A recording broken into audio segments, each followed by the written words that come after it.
Hi guys, I recently learned a very interesting skill from a lady by the name of PhillyDiva. Excuse my camera. And the skill is how to make Harlem pants. My pant that I'm using to do this with, it is actually not a wide pant in the top like the Harlem pants. It's just, I kind of like the material of the pant. I know the pant looks blue on camera, but it's really a purple pant. And I paid like $3 for these pants, you guys, at the Goodwill. And this is what the regular leg of the pant looks like. It's just a regular wide leg of a pant. This is the actual tapered leg I've done already. And what you're going to need is some elastic, which you can buy at Walmart. And it comes in a little pack like this. Of course, it's in like the sewing section, and it was like $2. And it comes on a roll. And what you're gonna need to do, you're gonna need to measure the elastic out around your leg, not your wrist, but your leg. And when you do, just measure it out and see what length you need. This is actually a little longer than I need for my actual ankle or whatever. But yeah, this is what I'm using.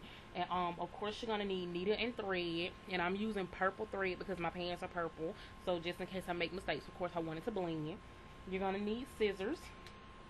I would suggest smaller scissors, but this is what I have to work with, so this is what I'm working with. And you're gonna need 2 safety pins. Safety pins.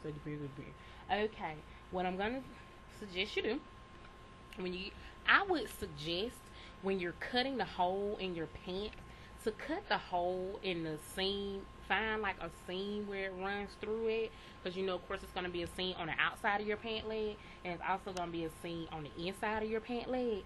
I personally would suggest that you use the seam on the inside of your pant leg. I'm going to turn my camera so you guys can get a good look at what I'm doing. I would suggest that you use the seam on the inside and turn your pants inside out. I wouldn't suggest that you do it with your pants turned with your pant turned the out regular way. I would suggest you try to use a pant that already has a little seam, has a cuff at the bottom. But if you don't, of course, you could just flip it over and create one. But you know, it's just easier when you already got something to start to work with. And I'm using this seam right here, and I'm just gonna take my scissors and cut. Come on. I'm gonna cut a little hole here. Of course, don't cut the hole deep where you make the hole go all the way through, but cut the hole big enough for your elastic to fit through.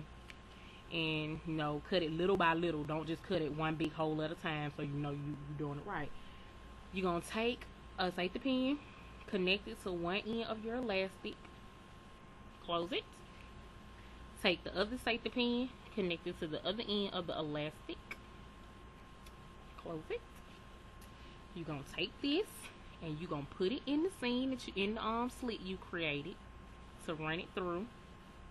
Okay, what is going on here? Okay, I was about to say this pant. Okay, I didn't cut mine big enough, but let me give myself a little more room or whatever, what have you. You know what I'm saying? And just take this and slide it in. Slide the safety pin in with the elastic. Your safety pin is basically at this point your guide, and you need to put all your elastic. Okay, I'm having some trouble getting it in here. Now I didn't have no trouble with the first one when I was doing this on camera.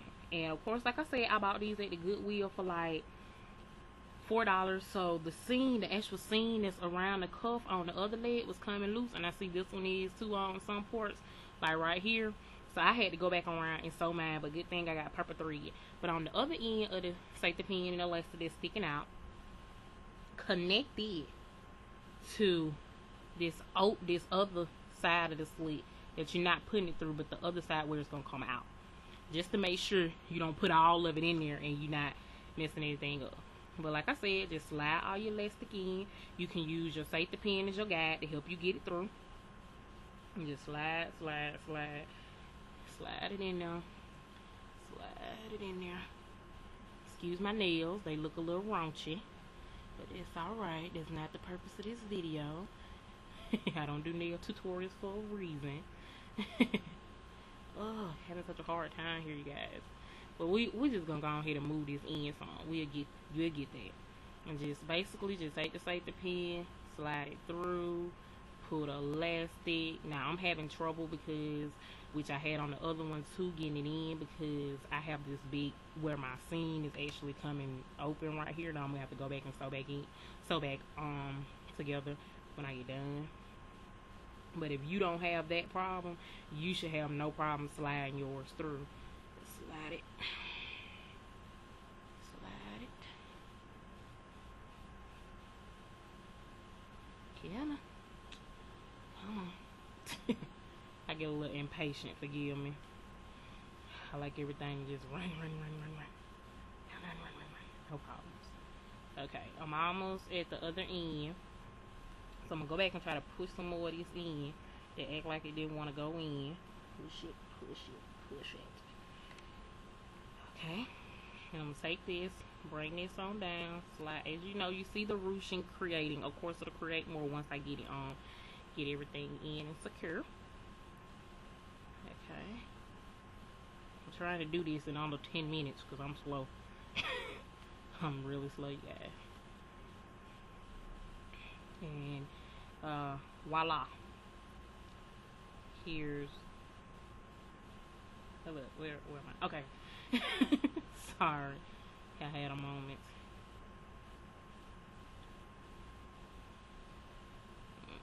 Come on. And here we go. We're gonna bring it out on this end. I see I'm gonna have to go in and basically just do this whole thing all over again with these. Okay. And I now take the safety pin out because I don't really need it because I have both ends here. Some people like to keep theirs in. I wouldn't tell you to do that because you'll end up probably poking yourself throughout the night. And voila, you have your band all the way around. And like I said, mine's a little longer than my actual how wide my Now don't laugh once I start stitching it because I might have threads from everywhere because I'm not, you know what I'm saying, my thread be entangled. But you just start right here. Let me see. I can get this, and you just take this pin through and just start sewing. Just sew, and when you pull your thread through, if you want to keep it from getting tangled, the best thing for you to do is be patient and don't, you know what I'm saying, don't let it get out of hand. Just pull it through.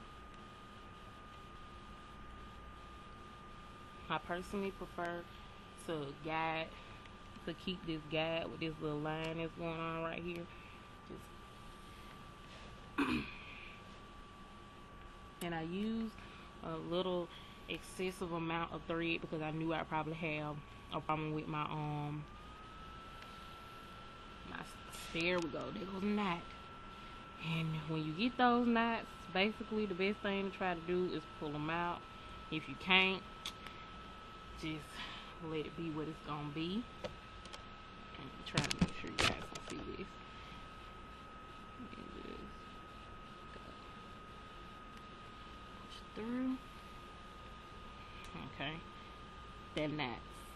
See, well, the knot's actually coming all the way through. It didn't do that on the last one. I had to end up cutting the excess off the knot and just leaving the knot, of course, so it wouldn't just unravel and I wouldn't have anything there.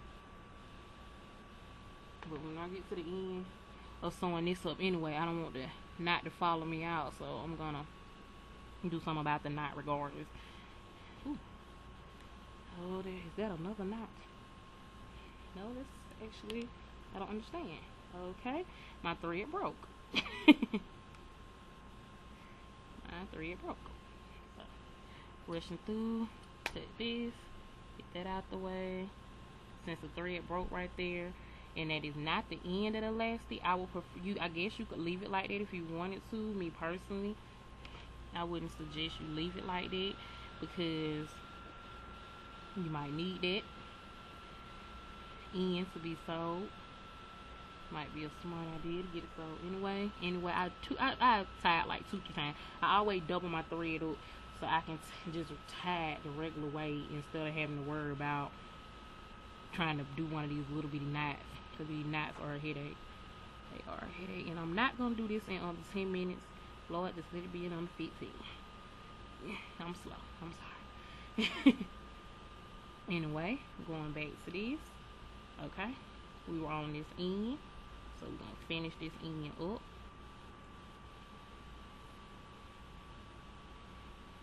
close it up, close it up. Okay, I'm gonna slide it back up in the pant, and I'm just gonna take this. I'm not gonna disconnect my thread to sew my outside up. I mean, I guess since it's on the inside, you could leave it unsewed, but why not sew it? Because it looks tacky. Even though can't nobody see in your pants leg like that, it still looks mad tacky to me. So I'm not gonna leave it like that.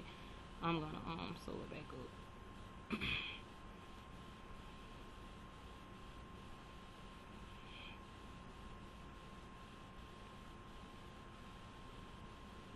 Come on, don't knot. Crap. I can't go fast because if I try to go fast, I get a freaking knot. And that happens. But you all get the idea. You just basically just get finished sewing this up right here and just sew it all together. And that basically is how you make a Harem pant. And I'll show you the other side since it is finished. And that is it. And I have tested it on my ankle. It fits comfortably. And this is how it looks on the other side when it's turned out. And it comes out really good, really neat. Well, I hope this guide was a good support for you guys. Try it out and post a video response if some of you try it out. I like to know how it goes. And again, that's I got the idea from Philly Diva. I will leave a link to her page either on this video or in the description box. Peace and blessings.